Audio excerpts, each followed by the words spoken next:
Hello friends, welcome to बना frame. ये है रीइंकार्नेटेड एज अ गेम चेंजर का एक और एपिसोड। Now let's begin.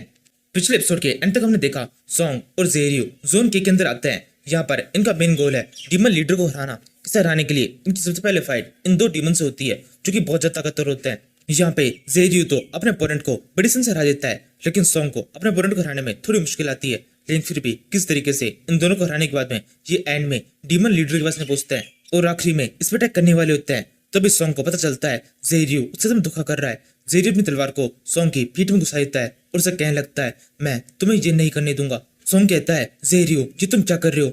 ये कहते हुए सॉन्ग के दिमाग में कई सारे सवाल होते हैं। उसे बिल्कुल समझ में नहीं आता कि जेरियो ने ये सब क्या कर दिया। इन्हीं सब सवालों के साथ में सॉन्ग वहीं पे बेहोश जाता है। यहाँ से अगले सीन में हम जेरियो को कुछ सीढ़े चढ़ते हुए देखते हैं। उसने सॉन्ग को अपने हाथों में उठा रखा है जिसकी बॉडी की ओर पट्टियां बंधी हुई है। ऐसे ही चलते हुए जेरियो एक मंचन के अंदर घुसता है और कहने लगता है डीमन किंग लूसीफर कहाँ पर है, मुझे उससे मिलना है। तभी सामने की तरफ एक बूढ़ा डीमन दिखाई देता है जो कि जेरियो के आने से पहले यहाँ पर एक किताब पढ़ रहा होता है। जेरियो को देखकर ये अपनी किताब बंद करता है और कहने लगता है डीमन किंग लूसीफर ये कौन है, मैंने इस तरह का नाम पहले कभी नहीं सुना। डीमन किंग नामक कोई बंदा यहाँ पर एग्जिस्ट नहीं करता है। जेरियो कहता है तुम कौन हो। वो डीमन कहता है मैं 8 डीमन गॉड्स में से एक हूँ। जेरियो कहता है तुम यहाँ पर क्यों हो, तुम्हें भी बाकी डीमन गॉड के साथ में उस जगह पर उस फाइट के बीच में होना चाहिए था। डीमन कहता है मुझे वायलेंस पसंद नहीं है, मुझे ऐसा लगता है इस वर्ल्ड के अंदर सबसे बड़ा हथियार हमारी नॉलेज हो सकती है, तो उसी नॉलेज को मैं यहाँ पर रख गेन करता हूँ। मुझे अकेले रहना पसंद है। इन किताबों को पढ़ते हुए मेरा पूरा दिन बीत जाता है। मुझे ऐसा लगता है मेरी नॉलेज मुझे किसी भी और डीमन से ज्यादा ताकतवर बनाती है। जेरियो कहता है चुप हो जाओ, मैं यहाँ पर तुमसे कोई ज्ञान लेने के लिए नहीं आया, मुझे डीमन किंग लूसीफर से मिलना है, जल्दी से उसे मेरे सामने लेके आओ। जेरियो ये कह रहा होता है तभी रेड कपड़े वाली ये मॉन्स्टर इस जगह पहुंच जाती है। इसका नाम बेईमन है। जेरियो को देखकर बेईमन कहने लगती है ह्यूमन तुम यहाँ पर आकर मुझे परेशान कर रहे हो।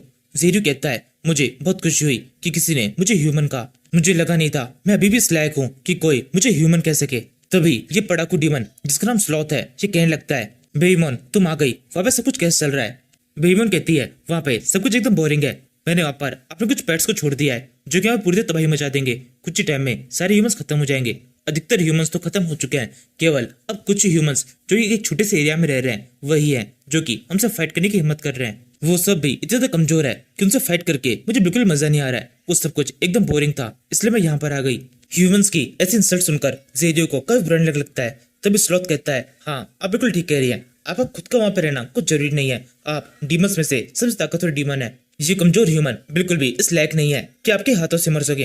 वैसे लड़के तुम यहाँ पर डीमन किंग से मिलने के लिए आए थे ना, आओ मेरे पीछे आओ, मैं तुम्हें उससे मिलाता हूँ। ये कहते हुए स्लॉथ नाम का ये बंदा कहीं पे जाने लगता है। जेरियो भी इसका पीछा करता है। तब एकदम से सॉन्ग के ऊपर जो पट्टियां बंधी होती है वो थोड़ी सी खुल जाती है जिससे बेईमन दिखते पहचान जाती है, लेकिन अभी कुछ खास रिएक्ट नहीं करती। तभी थोड़ा सा गौर से देखने के बाद में एकदम से कहती है रुको ये क्या है जो कि तुमने अपने हाथों में उठा रखा है। जेरियो कहता है ये मेरे एक साथी है, लेकिन अब इसका कोई मतलब नहीं है, ये केवल एक लाश है, इसे मैंने मार दिया है। जेरियो की ये बातें स्लॉथ सुन लेता है। ये कहने लगता है क्या एक लाश, एक ह्यूमन की लाश को तुम इस जगह पे लेके आए हो, तुम जानते हो ये जगह कितनी पवित्र है, तुम्हारी हिम्मत कैसे हुई एक नश्वर जीव को इस जगह पर लेके आने की। एक जीव जो कि मर सकता है वो इस जगह पर आ सकता है, लेकिन वो जीव जो पहले से मरा हुआ हो उसको यहाँ पर लाने की परमिशन नहीं है। ये तुमने बिल्कुल भी ठीक नहीं किया है, हमें एक अच्छा एक्सप्लेनेशन चाहिए। जेरियो कहता है मैं यहाँ पर ऐसे नहीं आया हूँ, मैं किसी के भी सामने कुछ भी एक्सप्लेन नहीं करूंगा।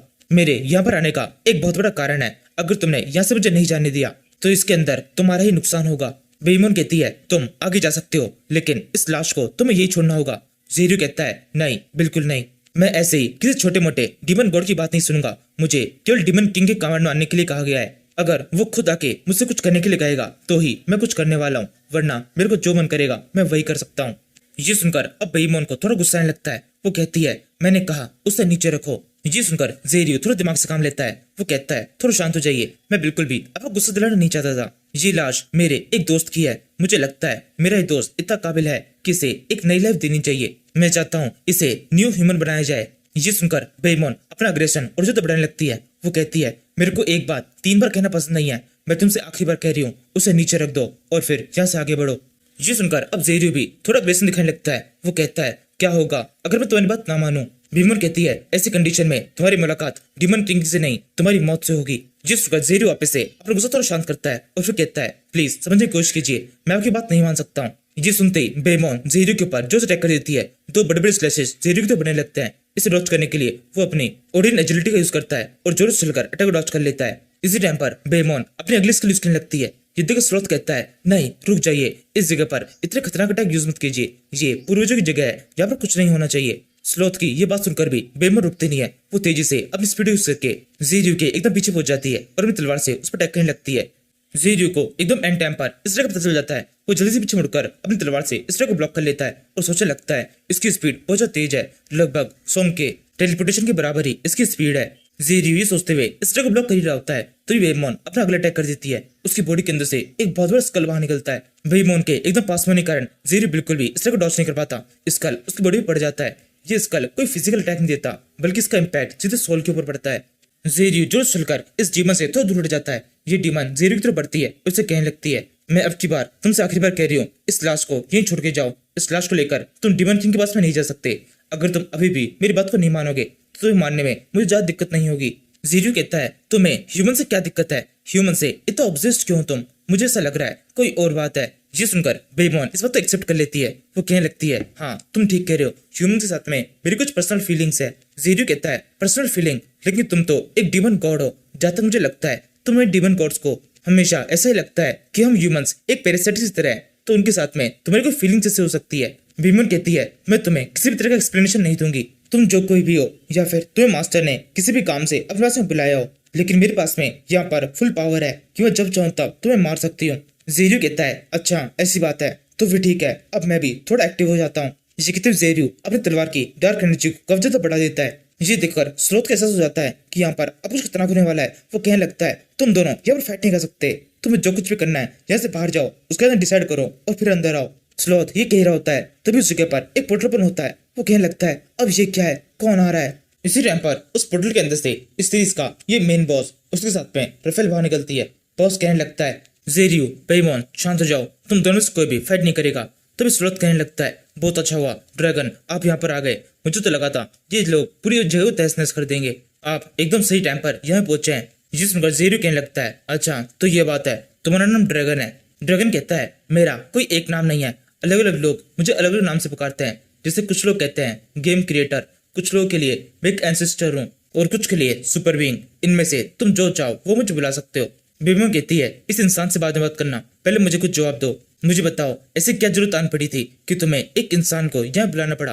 तुमने इस इंसान को वेलहेला के अंदर आने की परमिशन क्यों दे दी? ड्रैगन कहता है, इसके मेरे लिए 3 कारण है। सबसे पहला कारण, ये वो पहला इंसान है जिसने क्विस्ट प्लान को पार किया था, इसका रिवॉर्ड तो इसे मिलना ही चाहिए था। दूसरी चीज, हम सब के सब डीमंस है, हम सभी को नहीं पता इंसानों का बिहेवियर किस तरीके का होता है, इसलिए मुझे कोई इंसान चाहिए ताकि इसकी मदद से हम बाकी इंसानों को एकदम खत्म कर सके।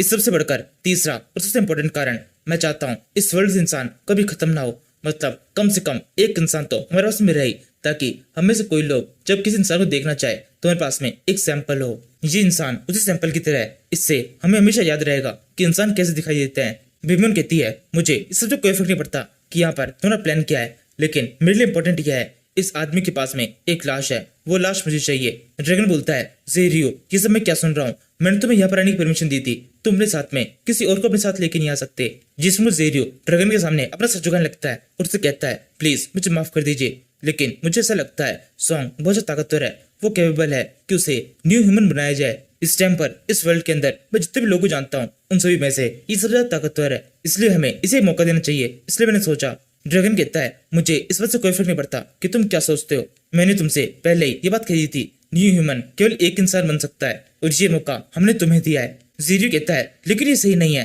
ड्रैगन कहता है, एकदम चुप हो जाओ, मैं तुमसे अपनी बात कह चुका हूँ और दोबारा रिपीट नहीं करूंगा। ज़ेरियो कहता है, तो फिर ठीक है, तुम्हें जो करना है तुम वो कर सकते हो, लेकिन किसी भी हाल में मैं सॉन्ग को इस डीमन के हवाले नहीं करूंगा, मैंने भी कह दिया है। ये सुनकर ड्रैगन बेमोन से पूछने लगता है, बेमोन तुम मुझे बताओ, तुम्हें इस इंसान के अंदर क्या इंटरेस्ट है, तुम्हें लाश क्यों चाहिए? बेमोन कहती है, इससे तुम्हारा कोई मतलब नहीं है, मैं तुम्हें कुछ भी एक्सप्लेन नहीं करूंगी। ड्रैगन कहता है, अच्छा ऐसी बात है तो फिर मैं खुद ही इसे चेक कर लेता हूँ। तो ड्रैगन जरूर चलकर सोम के ऊपर से जो पट्टियां बंधी होती है उन्हें हटाकर उसके चेहरे को ढंग से देखने लगता है और फिर कहता है, इसके चेहरे में तो कुछ भी स्पेशल दिखाई नहीं दे रहा, एकदम आम सा ही है। तभी रफेल चिल्लाए कहती है, ये तो वही है, वो चीटर जिसके बारे में मैंने को बताया था। ड्रैगन कहता है, अच्छा तो ये है वो, यानी इसका मतलब ये वही है जिसे वो स्पेशल गिफ्ट मिला था। अब तो ये बदला थोड़ा स्पेशल लग रहा है, लेकिन ये मर चुका है तो किसी भी काम का नहीं है, इसकी लाश को हम बेमोन के हवाले कर सकते हैं। बेमॉन ये लाश अब तुम्हारी हुई। जीरू कहता है ऐसे कैसे तुम्हारी हुई, ये लाश मेरे साथ में है। सॉन्ग मेरा दोस्त है, इसे मैं किसी के हवाले नहीं करूंगा। ड्रैगन कहता है जेरियो मुझे सच में लगा था तुम काफी इंटेलिजेंट हो, इतनी बेवकूफी भरी हरकत मत करो। जिस उम्र रफेल होने लगती है ये लड़का जरूर से यहाँ पे कुछ चालाकी कर रहा है। ये लड़का जो मरा हुआ है ये बहुत चालाक है और इसके अलावा ये दूसरा बंदा भी कुछ कम नहीं है। मुझे ऐसा लग रहा है ये इन दोनों ने कोई प्लान बनाया है और उसी को प्लान को फॉलो करते हुए ये यहाँ पर आए हैं। ये मैं फंसाने की कोशिश कर रहे हैं। मुझे तो ये भी शक है ये लड़का असल में मरा ही नहीं है, ये केवल नाटक कर रहा है। ड्रैगन बोलता है जेरियो एक बार अच्छी तरह सोच लो, यहाँ पर हम इतने सारे हैं, हम सबके सब मिलकर अगर तुम पर अटैक कर देंगे तो तुम बिल्कुल ही बचोगे नहीं। इसलिए तुम्हारी भलाई इसी में ही है, तुम्हारी बात को मान लो। यहाँ पर सही गलत से कोई फर्क नहीं पड़ता और ना ही इस बात से फर्क पड़ता है कि कौन तुम्हारा दोस्त है और तुम किसे बचाना चाहते हो। यहाँ पर तुम्हारे सामने हमसे जीतने का कोई मौका नहीं है, बस हमारी बात को मान लो। ड्रैगन की ये बात सुनने के बाद भी जेरियो मानने को तैयार नहीं होता। इसी टाइम पर उस जगह पर एक और सुनहरा पोर्टल ओपन होने लगता है। उसके अंदर से आवाज आती है अच्छा ऐसी बात है। स्रोत कहता है अब ये किसकी आवाज है, कौन यहाँ पर आ रहा है। तभी एकदम से उस पोर्टल के अंदर से सॉन्ग बाहर निकलता है। उसके हाथ में उसकी बंदूक है जिससे सॉन्ग डायरेक्टली इस ड्रैगन की ओर पॉइंट कर देता है। ये देखकर जितनी ज्यादा ये सारे डिमंस चुके होते हैं उससे भी ज्यादा जेरियो चुका होता है, क्योंकि उसके हिसाब से भी सॉन्ग मर चुका था। ड्रैगन कहने लगता है जेरियो ये तुमने क्या किया, हमने तुम्हारे पर भरोसा किया था, मुझे लगा नहीं था तुम इस तरीके से हमारे भरोसे को तोड़ोगे। जेरियो कहता है सॉन्ग ये सब क्या हो रहा है, तुम यहाँ पर क्या कर रहे हो। सॉन्ग कहता है पहले जाकर मैटर सॉल्व कर लेते हैं, उसके बाद में मैं तुमसे अकेले में निपटूंगा। तुम बस इतना समझ लो मैं यहाँ पर इस मेन बिग बॉस के लिए आया हूँ, इसको पकड़ना ही मेरा मेन मकसद है।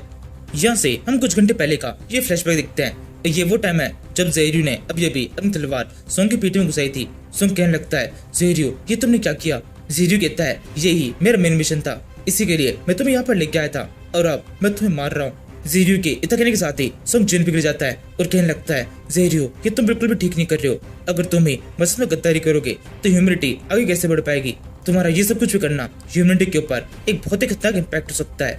ये कहते सॉन्ग वहीं भी बेहोश जाता है और इसके लगभग 1 घंटे बाद में सॉन्ग वापस हो जाता है। वो देखता है जेरियो वहां जा चुका है और उसकी बॉडी के ऊपर एक भी घाव नहीं है। सॉन्ग कहने लगता है ये सब क्या हो रहा है, मुझे अच्छी तरह से याद है जेरियो ने मेरी पीठ में अपनी तलवार घुसाई थी और उसका घाव बिल्कुल दिखाई नहीं दे रहा है। इसके अलावा मेरी लेथल स्किल भी एक्टिवेट नहीं हुई है, यानी इसका मतलब जेरियो ने मेरे ऊपर कुछ जानलेवा अटैक किया ही नहीं था। जेरियो ये तुम क्या कर रहे हो, मुझे तो बिल्कुल समझ में नहीं आ रहा है। मुझे बिल्कुल यकीन नहीं हो रहा है कि मैंने तुमसे कहा था कि अपना पूरा प्लान मुझे बता देना, उसके बावजूद भी तुमने मुझे बताया नहीं। फ्लैशबैक के अंदर ये सोचने के साथ में ये फ्लैशबैक खत्म हो जाता है। हम यहाँ से वेलहेला के इस मैंशन में से दिखते हैं जहाँ पर ये ड्रैगन जेरियो से कहने लगता है जेरियो ये तुमने ठीक नहीं किया, तुमने मेरे साथ में गद्दारी की है। इस टाइम पर जेरियो का भी चौंका होता है। वो कहने लगता है सॉन्ग ये तुमने क्या किया, तुम यहाँ पर क्यों आए हो। सॉन्ग कहता है मैं यहाँ पर इससे फाइट करने के लिए आया हूँ, ये डीमन यहीं पे मरेगा, मुझे पता चला इस सबको यही लीड कर रहा है, तुमसे मैं बाद में निपटूंगा, पहले इसे फाइट कर इसे खत्म कर देते हैं। जगते सॉन्ग जोर से चलता है और अपनी बंदूक को इस ड्रैगन के ऊपर ओएम करके जोर से अपनी एनर्जी को बंदूक में डालने लगता है। ये देखकर स्लोथ कहने लगता है जल्दी से कोई कुछ करो। ये सुनते ही बेमॉन तुरंत ही ड्रैगन के सामने जाती है। सॉन्ग कहने लगता है मुझे पता था तुम भी बीच में आओगी, लेकिन ये गन यहाँ पर तुम्हारे लीडर के लिए थी नहीं, इसे मैं तुम्हारे लिए एम किया था। ये कहते सॉन्ग ट्रिगर दबा देता है। गन के अंदर से एक बहुत तेज ब्लड फायर होती है जो सीधे इस बेमॉन की बॉडी में पड़ती है और बेमॉन बहुत दूर जाकर गिरती है। इस टाइम पर इस ड्रैगन के चेहरे के ऊपर कुछ खास एक्सप्रेशन नहीं होते, ये बस ऐसे ही खड़ा खड़ा सब कुछ देख रहा होता है। इसी टाइम पर सॉन्ग अभी तलवार निकाल लेता है और कहने लगता है अब ये अटैक तुम्हारे लिए है। ये कहते सॉन्ग अपना अगला अटैक डायरेक्टली इस ड्रैगन के ऊपर ही करता है। ये देखकर रफेल कहती है मास्टर देखिए वो पर अटैक कर रहा है। ये सुनते ही ये ड्रैगन हंसना शुरू कर देता है और फिर अपने हाथ को पीते करके चुटकी बजाता है।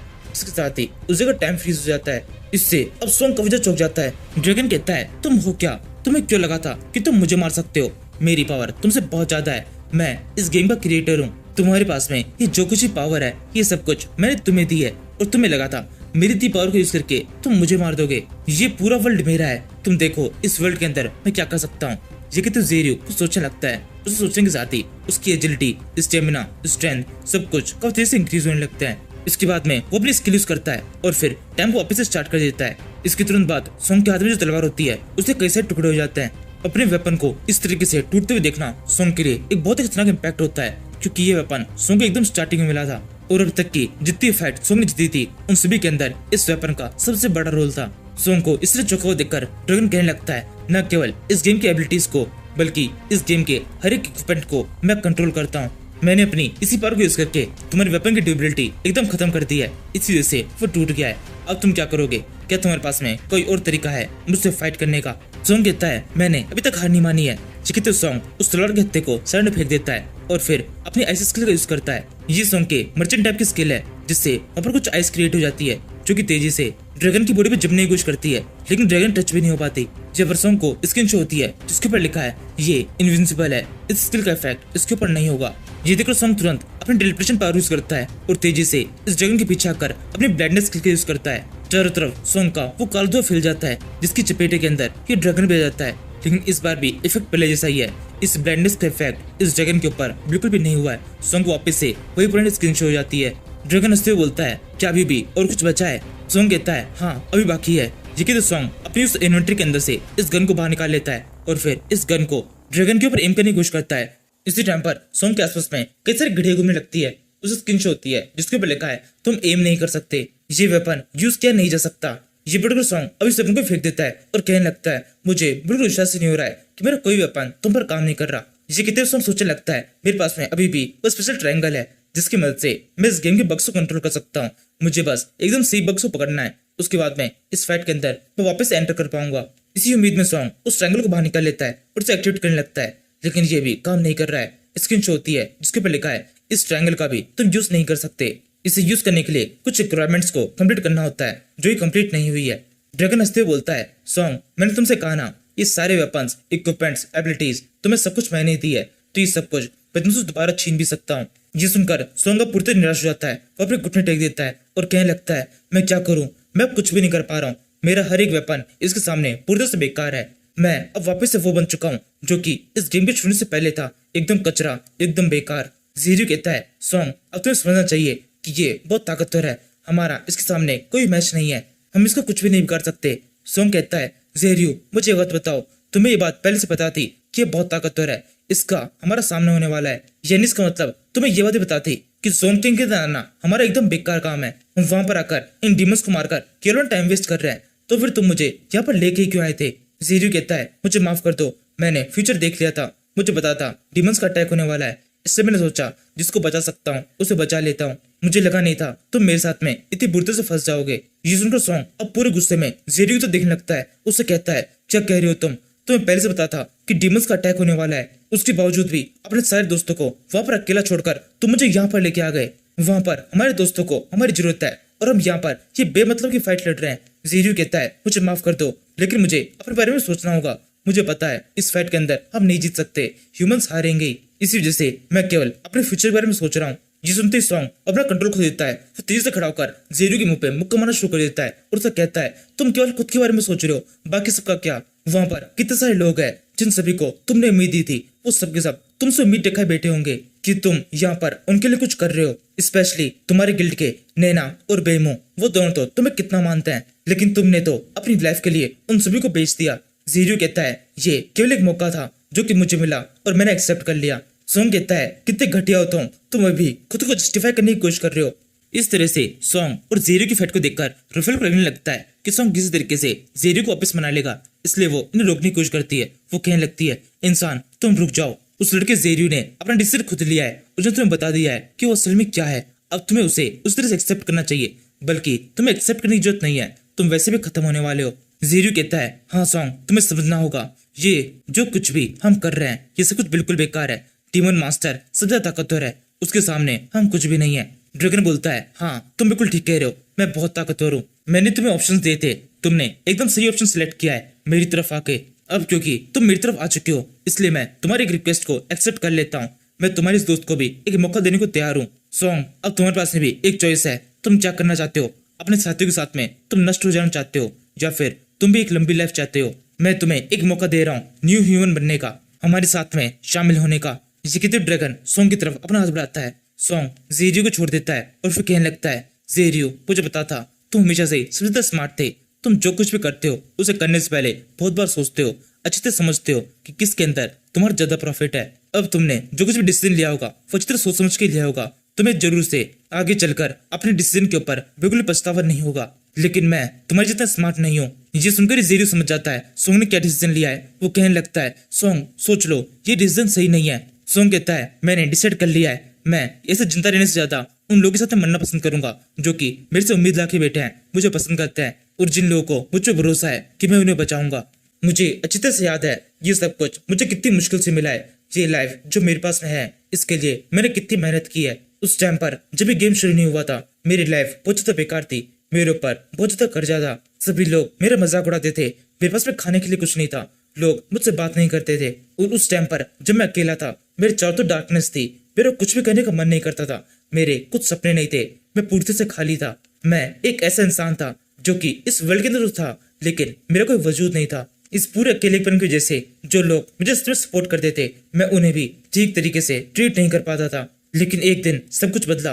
ये पूरी दुनिया बदली और मैंने खुद को एक नए रूप में पाया। वर्ल्ड के अंदर बदलाव आने के बाद में अलग अलग डिमन से फाइट करके कई सारे इक्विपमेंट हासिल किए। खुद को ताकतवर बनाया। इस सबसे बढ़कर वो हासिल किया जो कि मैं हमेशा चाहता था, दूसरे लोगों से खुद के लिए रिस्पेक्ट। एक ऐसी लाइफ जिसके अंदर मैं अकेला नहीं था। ये लाइफ मुझे मिली भी। मुझे पता है इसके लिए मैंने कितनी बड़ी कीमत चुकाई है। ये सब मेरे लिए बहुत इंपॉर्टेंट है जिसे अब मैं किसी भी हाल में खो नहीं सकता हूँ। अभी तुमने मुझे क्या ऑफर दिया कि तुम मुझे न्यू ह्यूमन बनाओगे, मुझे तो पता भी नहीं है ये क्या है। और पता भी होगा तो मैं किसी भी हाल में ये नहीं बनूंगा। मेरे को हर हाल में मेरे दोस्त चाहिए। जितना भी टाइम मेरे पास में है वो सारा मैं अपने दोस्तों के साथ बिताना चाहता हूँ, ना कि न्यू ह्यूमन बन के अपने दोस्तों को गद्दारी करूँ और उनके बिना एक गुलामी की लाइफ जीऊँ।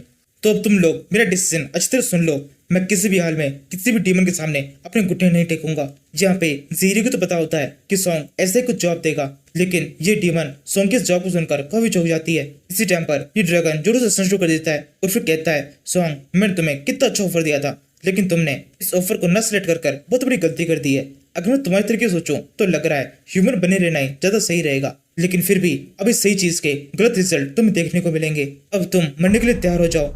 ये कहते हुए ड्रैगन अपनी स्किल यूज करने लगता है। उसकी बॉडी कैसे में कैसे थ्रेड दिखाई देने लगती है। यहाँ पे सॉन्ग अपनी डेथ को एक्सेप्ट कर लेता है और कहने लगता है, जी हुई मुझे माफ कर दो। मैंने तुमसे वादा किया था मैं वापस आऊंगा लेकिन अब कहीं भी कोई उम्मीद दिखाई नहीं दे रही है। सॉन्ग ये कहते हुए फील करता है उस जगह ने अपनी तलवारें सॉन्ग की तरफ थ्रू तो कर दी है लेकिन वो सॉन्ग की पड़ी नहीं है। ये फील करके सॉन्ग की आंख खुलता है। वो देखता है बेईमान ठीक उसके सामने है जिसने सॉन्ग को प्रोटेक्ट कर लिया है। सॉन्ग कहने लगता है ये सब क्या हो रहा है। ड्रैगन कहता है, हाँ बेईमान ये तुमने क्यों किया, मुझे अभी इसका जवाब चाहिए। तुम क्यों इस इंसान को प्रोटेक्ट कर रही हो। बेईमान कहती है, इस इंसान को इस तरह से मारना हमारे लिए बहुत शर्मनाक है। ड्रैगन कहता है, किस तरह का शर्मनाक, मैंने इसे ऑफर दिया था इसे रिजेक्ट किया है तो अब मैं इसे मार सकता हूँ। बेईमान कहती है, ये बाकियों से अलग है, मैं इसे जिंदा रखना चाहती हूँ। स्लूथ कहता है, बेईमान क्या आपका दिमाग ठिकाने पे नहीं है, ये केवल एक इंसान है। इस इंसान के लिए आप हमसे लड़ाई लेना चाहती है।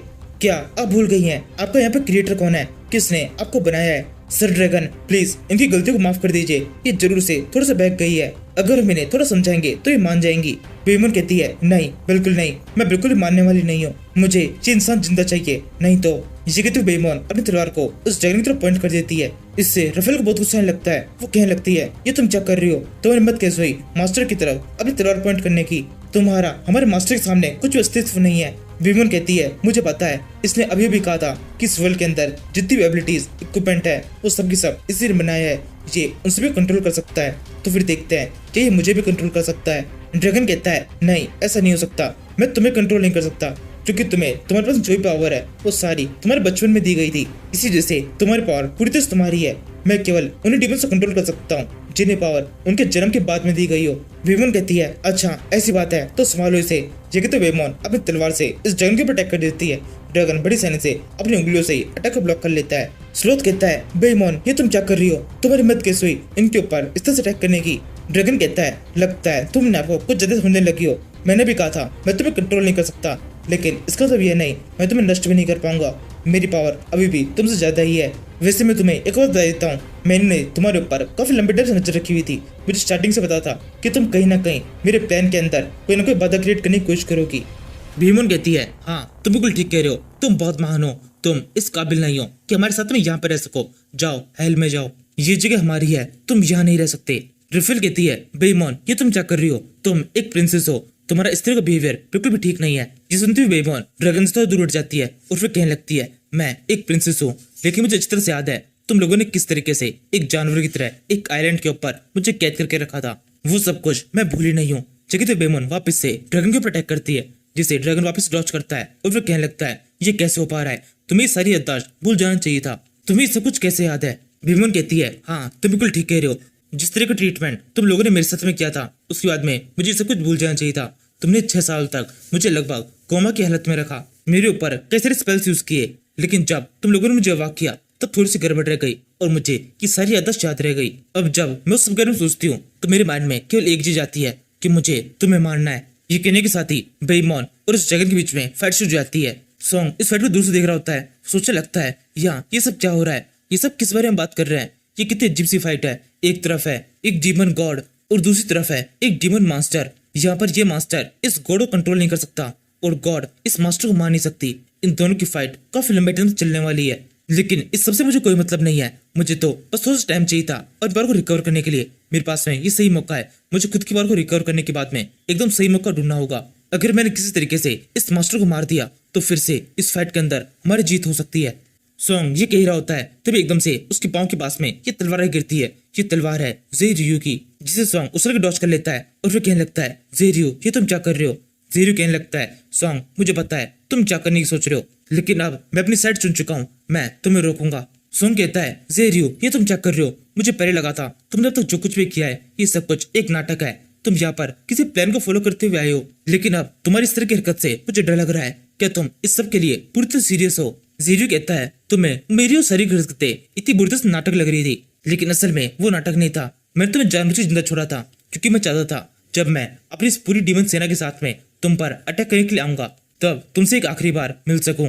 जिससे मैंने कहा मैंने अपनी साइड चुन ली है, अब मैं इन्हीं को सपोर्ट करूंगा। सॉन्ग कहता है तो फिर ठीक है, अब मैं तुमसे एक आखिरी बार पूछ रहा हूँ, क्या तुम पूरी तरह श्योर हो। ज़ेरियो बोलता है हाँ 100%। सॉन्ग कहता है तो फिर ठीक है, अब मुझे तुम्हें एक ह्यूमन समझने की जरूरत नहीं है, अब तुम भी इनकी तरह एक डीमन हो, अब तुम्हें मारने से पहले मेरे हाथ कांपेंगे नहीं। सॉन्ग के इतना कहने के साथ ही सॉन्ग और ज़ेरियो के बीच में फाइट शुरू हो जाती है। ये फाइट काफी खतरनाक होने वाली है, इसलिए इसे अगले एपिसोड में करेंगे। नाउ जिस किसी को भी ये एपिसोड पसंद आया हो तो प्लीज जरूर से इस वीडियो के ऊपर एक शानदार कमेंट करना। Now thank you for watching.